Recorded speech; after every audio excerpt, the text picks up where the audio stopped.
warahmatullahi wabarakatuh. Perkenalkan, nama saya Nadia Sri Aulia Noprianti, NIM A1C31960 dari reguler B. Nah, di sini saya akan mereview pembahasan materi alat-alat ukur yang sudah saya pelajari beberapa waktu yang lalu. Pertama, yaitu mengenai jembatan pembanding. Nah, jembatan pembanding itu dibagi menjadi dua, yaitu jembatan pembanding kapasitansi dan induktansi. Jembatan pembanding kapasitansi itu digunakan untuk pengukuran kapasitansi yang tidak diketahui dengan cara membandingkannya terhadap sebuah kapasitansi yang tidak diketahui. Selanjutnya, jembatan pembanding induktansi.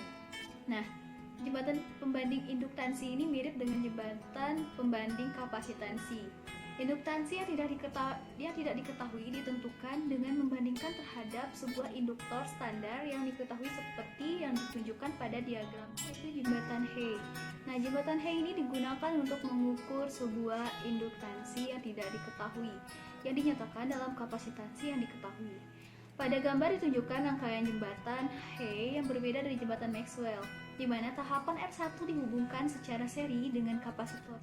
Jembatan scaring. Nah, jembatan arus bolak-balik yang paling penting dan digunakan secara luas untuk pengukuran kapasitor dan menggunakan pengukuran sifat-sifat isolasi, yaitu pada sudut-sudut fase yang derajat. Jembatan ini memberikan beberapa keuntungan nyata dibandingkan dengan jembatan pembanding jembatan Wien. Nah, jembatan Wien ini biasanya digunakan untuk pengukuran frekuensi. Tapi jembatan Wien ini juga bukan hanya untuk pemakaian sebagai jembatan arus bolak-balik berguna untuk mengukur frekuensi, tetapi juga digunakan untuk berbagai rangkaian bermanfaat lainnya. Sebagai contoh, yang pertama ada sebuah jembatan Wien kita temukan di dalam alat penganalisa distorsi harmonik, di mana dia digunakan sebagai saringan pencatat yang membedakan terhadap satu frekuensi tertentu. Yang kedua, pemakaian jembatan ini juga terdapat di dalam osilator audio dan frekuensi tinggi sebagai elemen pengukur frekuensi.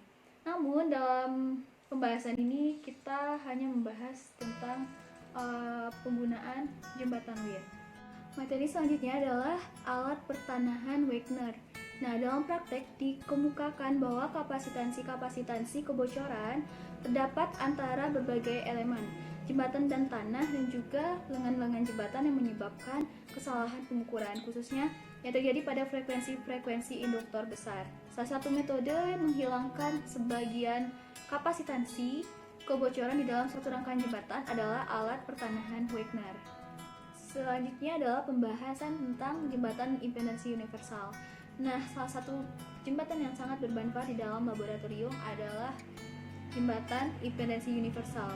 Beberapa konfigurasi jembatan yang dibahas sejauh ini tergabung di dalam suatu instrumen yang mampu mengukur tahanan AC dan DC, induktansi dan faktor penyimpanan Q dari sebuah induktor, dan kapasitasi dan faktor disipasi D dari sebuah kapasitor.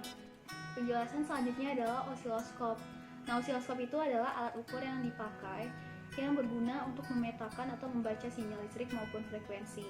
Nah, fungsi dari osiloskop sendiri adalah dipakai untuk mengukur besar tegangan listrik dan relasi terhadap waktu. Yang kedua, mengukur frekuensi sinyal yang berosilasi. Yang ketiga, mengecek jalannya suatu sinyal pada sebuah rangkaian listrik. Yang ketiga, membedakan arus AC dan arus DC. Yang terakhir adalah mengetahui noise pada sebuah rangkaian listrik. Prinsip kerja dari osiloskop, yaitu komponen paling utama terdiri dari tabung cahaya katoda yang sering disebut dengan CRT. Prinsip kerja dari tabung cahaya katoda seperti berikut. Yang pertama, elektron dipancarkan dari katoda bakal menumbuk bagian yang dilapisi oleh zat yang berbentuk fluoresen. Bagian gambar ini berperan juga sebagai anoda. Arah gerak elektron ini bisa dipengaruhi oleh medan listrik serta medan magnetik. Biasanya osiloskop cahaya katoda memiliki kandungan medan gaya listrik untuk mempengaruhi gerak pada elektron menuju anoda. Medan listrik yang dihasilkan oleh lempeng kapasitor yang dipasang dengan cara vertikal, jadi akan terbentuk garis lurus vertikal dinding gambar. Setelah itu, bila pada lempeng horizontal dipasang tegangan periodik, jadi elektron yang pada awalnya bergerak dengan cara vertikal, saatnya juga bergerak dengan cara horizontal dengan laju terus, hingga pada gambar terbentuk grafik sinusoidal. Penjelasan selanjutnya adalah mengenai GPS.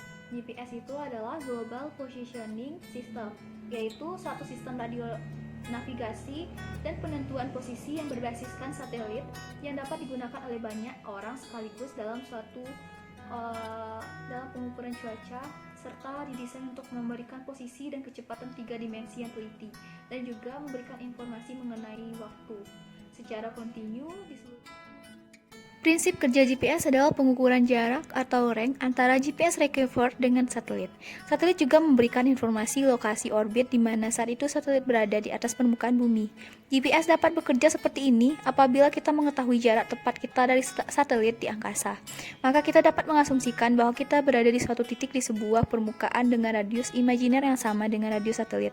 Apabila kita mengetahui dengan tepat jarak kita dari dua buah satelit, maka dapat diasumsikan bahwa kita berada di sebuah titik di daerah perpotongan antara dua satelit tersebut. Jarak diketahui dengan menghitung antara lama waktu yang ditempuh oleh gelombang dengan kecepatan lambat gelombang. Oleh karena itu, GPS biasanya menggunakan jam atom sebagai panduan waktu dasar waktunya. Selanjutnya itu mengenai sound level meter. Nah, sound level meter ini merupakan suatu perangkat alat uji yang digunakan untuk mengukur kebisingan suara, di mana hal tersebut sangat diperlukan terutama untuk lingkungan industri. Contohnya pada industri penerbangan, di mana lingkungan sekitar harus diuji tingkat kebisingan terlebih dahulu dan tekanan suara yang ditimbulkan untuk mengetahui pengaruhnya terhadap lingkungan sekitar. Mengukur kebisingan antara 30 sampai 130 desibel dalam satuan desibel ampere dari frekuensi antara 20 sampai 20.000 Hz. Prinsip kerja dari sound level meter adalah tekanan suara diubah menjadi tegangan melalui mikrofon. Pada umumnya mikrofon menggunakan diafragma tipis untuk mengubah tekanan menjadi gerakan. Gerakan ini selanjutnya diubah menjadi tegangan oleh transducer yang cocok biasanya tipe kapasitansi piezoelektrik atau tipe kumparan berputar. Tegangan keluaran mikrofon secara umum adalah sangat kecil dan pada suatu tingkat impedansi tinggi, sehingga pada keluaran mikrofon dipergunakan penguat dengan impedansi masukan dan penguatan yang tinggi. Penguatan AC sederhana relatif dapat digunakan karena tidak diperlukan tanggapan terhadap tegangan yang statik atau tidak berubah. Kemudian ada luxmeter. Luxmeter itu adalah alat yang dapat digunakan untuk mengukur kuat atau lemahnya cahaya yang terdapat pada suatu ruangan atau tempat tertentu. Prinsip kerja dari luxmeter adalah sensor menangkap cahaya. Energi cahaya yang menyinari sel foto diteruskan oleh sel foto menjadi energi arus listrik. Hasil dari pengukuran yang dilakukan akan ditampilkan pada layar panel. Pembacaan hasil yang ditampilkan oleh layar panel adalah kombinasi dari efek panjang gelombang yang ditangkap oleh sensor. Selanjutnya adalah anemometer. Anemometer itu adalah alat pengukur kecepatan angin yang banyak dipakai dalam bidang meteorologi dan geofisika atau stasiun perakiraan cuaca. Prinsip kerja dari anemometer adalah yang pertama, angin mengadakan tekanan yang kuat pada bagian tekanan yang kuat pada baling-baling yang berbentuk cekung atau mangkuk. Yang kedua, bagian yang cekung akan berputar ke satu arah. Yang ketiga, poros yang berputar dihubungkan dengan dinamo kecil. Yang keempat, bila baling-baling berputar maka terjadi arus listrik yang besarnya sebanding dengan kecepatan putaran. Yang terakhir adalah besarnya arus listrik dihubungkan dengan galvanometer yang telah ditera dengan satuan kecepatan dalam knots, meter per sekon, kilometer per jam, dan Beaufort. Selain anemometer juga ada alat barometer. Nah, barometer itu adalah alat yang dipakai untuk mengukur tekanan udara. Umumnya, barometer itu digunakan pada peramalan cuaca, di mana tekanan udara yang tinggi menandakan cuaca yang bersahabat, sedangkan tekanan udara rendah menandakan kemungkinan akan terjadinya badai.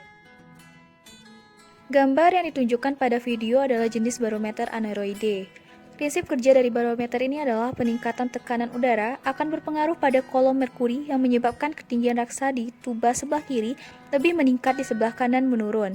Terdapat pemberat kecil yang mengapung di atas merkuri, yaitu mengikuti pergerakan turun naik merkuri ini menyebabkan dorongan yang terhubung dari pointer di mana akan mengidentifikasikan kenaikan tekanan. Jika terjadi penurunan tekanan, maka akan terjadi proses sebaliknya. Barometer jenis ini sebaiknya diguncang dulu sebelum digunakan. Alat ukur lainnya yaitu psikometer. Nah, psikometer itu sendiri adalah termometer air raksa dalam bejana untuk mengukur suhu udara aktual yang terjadi. Prinsip kerja dari psikometer. Psikometer mempunyai prinsip kerja yaitu dengan menggunakan dua termometer. Termometer pertama digunakan untuk mengukur suhu udara biasa dan yang kedua digunakan untuk mengukur suhu udara jenuh atau lembab, atau bagian bawah termometer diliputi dengan kain atau kapas yang basah. Pada termometer bola kering, tabung air raksa dibiarkan kering sehingga akan mengukur suhu udara sebenarnya. Pada termometer bola basah, tabung air raksa dibasahi agar suhu yang terukur adalah suhu saturasi atau titik jenuh, yaitu suhu yang diperlukan agar uap air dapat berkondensasi. Suhu termometer basah bola lampu lebih dingin dibandingkan dengan termometer kering bola lampu. Perbedaan suhu antara termometer kering, wet bulb, dan dapat digunakan untuk menghitung jumlah uap air di udara. Selain itu, ada alat yang namanya termohigrograf, di mana alat itu adalah alat yang terdiri dari gabungan antara alat pengukur suhu atau termometer dan pengukur kelembaban atau higrometer. Prinsip kerja dari termohigrograf adalah perbedaan muai logam putih dan logam hitam. Alat ini dipasang di dalam sangkar agar tidak terkena sinar matahari atau hujan dan angin secara langsung. Alat ini mempunyai sensor rambut yang dapat mengembang untuk mengetahui temperatur dengan mencatat secara otomatis.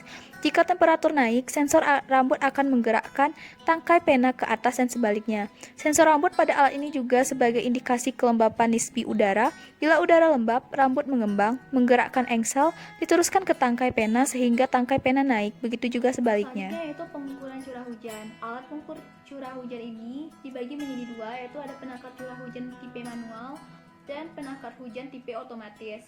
Penakar hujan tipe manual itu dibagi lagi menjadi dua, yaitu ada penakar hujan obrometer biasa dan obrometer observatorium. Nah, yang kedua ada penakar hujan tipe otomatis. Dibagi lagi menjadi beberapa, yaitu tipe Bendix, tipe tilting siphon, dan tipping bucket, tipe floating bucket, tipe weighted bucket, dan tipe optical. Nah, selain itu ada juga alat-alat evaporimeter. Evaporimeter itu adalah alat pengukur penguapan yang terdiri dari evaporimeter panci terbuka. Secara otomatis, radiasi matahari total yang jatuh pada bidang horizontal. Prinsip kerja dari pengukuran curah hujan. Yang pertama ada penakar hujan tipe manual. Cara kerjanya yaitu saat terjadi hujan, air masuk ke dalam corong penakar. Air yang masuk ke dalam penakar dialirkan dan terkumpul di dalam tabung penampung. Pada jam-jam pengamatan air hujan yang tertampung, diukur dengan menggunakan gelas ukur. Apabila jumlah curah hujan yang tertampung melebihi kapasitas gelas ukur, maka pengukuran dilakukan beberapa kali hingga air hujan tertampung dapat terukur semua. Yang kedua ada penakar hujan tipe otomatis. Cara kerjanya adalah, yang pertama, penakar hujan tipe bekerja dengan cara menimbang air hujan. Air hujan ditampung dalam timbangan yang sudah disediakan. Melalui cara mekanis, hasil dari timbangan ini ditransfer melalui jarum petunjuk berpena. Yang terakhir, maka akan diketahui curah hujan melalui penimbangan air yang ditransferkan dari jarum petunjuk ke dalam kertas bias. Selanjutnya adalah prinsip kerja dari evaporimeter. Kadar penguapan tidak dapat diukur secara langsung. Oleh karena itu, maka prinsip kerja dari evaporimeter menggunakan perubahan tinggi air dalam panci. Air dalam panci mengibaratkan jumlah penguapan udara yang terjadi di dalam area 1 meter kuadrat. Karena evaporimeter adalah alat mengukur kadar penguapan yang terjadi selama 24 jam, maka pengamatan penguapan menggunakan evaporimeter, khususnya dengan evaporimeter panci terbuka, jenis United States Class A Pen, dilakukan 1 kali sehari, yaitu pada jam 7 WIB atau 00 UTC, atau jika pada stasiun klimatologi, yaitu pada jam 7.30, 13.30, dan 17.30 WIB. Selanjutnya adalah actinograph. Actinograph itu adalah alat untuk mengukur atau memperkirakan intensitas paparan atau intensitas kimia cahaya. Actinograph juga disebut dengan pengukur atau pencatat secara otomatis radiasi matahari total yang jatuh pada bidang horizontal. Metode pengoperasian actinograph adalah, yang pertama, awal operasi dimulai pada pukul 6 waktu setempat atau saat matahari belum bersinar. Yang kedua, buka cover atau penutup alat. Yang ketiga, lepaskan drum clock dari shaft-nya. Yang keempat, pasang kertas bias atau sisi bias tempat terhimpit di penjepit drum clock. Yang kelima, hidupkan sistem drum clock. Yang keenam, pasang drum clock kembali pada tempatnya. Yang ketujuh, putar drum clock agar ujung pena tepat jatuh pada jam dan hari awal pengukuran. Yang kedelapan, tutup kembali cover atau penutup. Yang kesembilan, setelah matahari terbenam selama 1,5 jam, bias harus diambil. Pada hari berikutnya, ulangi langkah 1 sampai dengan 9. Yang terakhir mengenai penjelasan Campbell-Stuck. Campbell-Stuck adalah alat untuk mengukur lamanya matahari bersinar dengan satuan persen. Pengamatan ini dilakukan dari jam 8 sampai jam 14.00, sehingga penyinaran matahari dikatakan 100% bila matahari bersinar selama 8 jam. Prinsip kerja dari Campbell-Stuck ini adalah sinar matahari yang tepat jatuh pada sekeliling permukaan bola kaca pejal akan difokuskan ke atas permukaan kertas bias yang telah dimasukkan dalam celah mangkuk dan meninggalkan jejak bakar sesuai posisi matahari saat itu. Jumlah kumulatif dari jejak titik bakar ini yang disebut sebagai lama penyinaran matahari bersinar dalam satu hari dalam satuan jam atau menit. Campbell-Stuck terpasang di stasiun klimatologi Balai Konversi Borobudur, digunakan untuk mendukung pelestarian Candi Borobudur dari segi lingkungan mikro. Data dari lama penyinaran matahari dapat digunakan untuk mengetahui retakan dan perubahan warna zat organik seperti lichen pada permukaan batu Candi Borobudur akibat penyinaran matahari.